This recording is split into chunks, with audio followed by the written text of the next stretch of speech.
et des milliards d'hommes qui vont prier et le feu de Dieu va revenir et les anges seront à nouveau en action. Et je vous assure, le diable ne profitera pas de ce confinement pour détruire l'église, détruire les chrétiens et détruire les enfants de Dieu.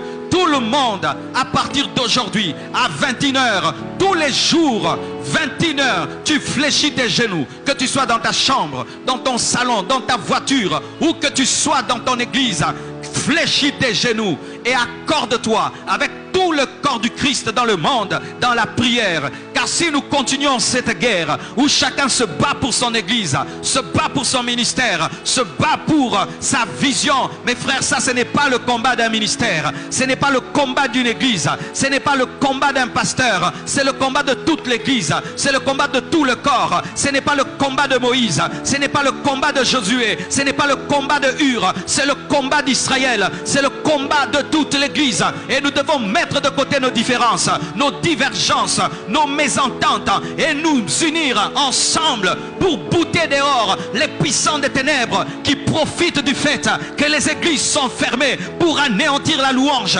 anéantir la prière, anéantir la sanctification. Et nous allons lancer ce mouvement, nous allons contacter des leaders spirituels, nous allons passer à la télévision, passer à la radio, faire des panneaux afin que tous les chrétiens dans le monde sachent qu'il y a une heure où tous les enfants de Dieu dans le monde sont unis en esprit et prient. Et je vous assure, les puissants des ténèbres seront dérangés, le complot du diable va échouer et la puissance de Dieu va opérer dans l'église. Et je t'assure mon frère, ce n'est pas de Dieu que tu puisses penser que cela ne t'intéresse pas. Cela nous concerne tous.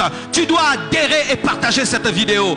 Adhère à cette vision et partage cette vidéo. Adhère à cette vision et partage cette vidéo. Nous voulons que cette vidéo soit partagée dans toutes les églises et que chacun de nous, chaque 21h, tous les jours, nous puissions nous tenir ensemble devant Dieu. Et tu n'as pas besoin de le montrer sur Facebook. Tu n'as pas besoin de le montrer sur Instagram. Tu n'as pas besoin de le montrer. Nous voulons des gens qui prient pour l'intimité, pas pour le fan, non pas pour se faire voir et se montrer qu'ils sont en train de prier à 21h. Des prières que Dieu n'exauce pas, des prières que Dieu n'entend pas.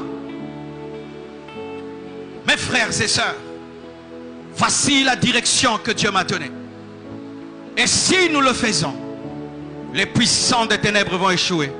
Mais si nous entendons et nous continuons comme d'habitude, nous serons étonnés par les malheurs qui vont s'abattre dans nos maisons.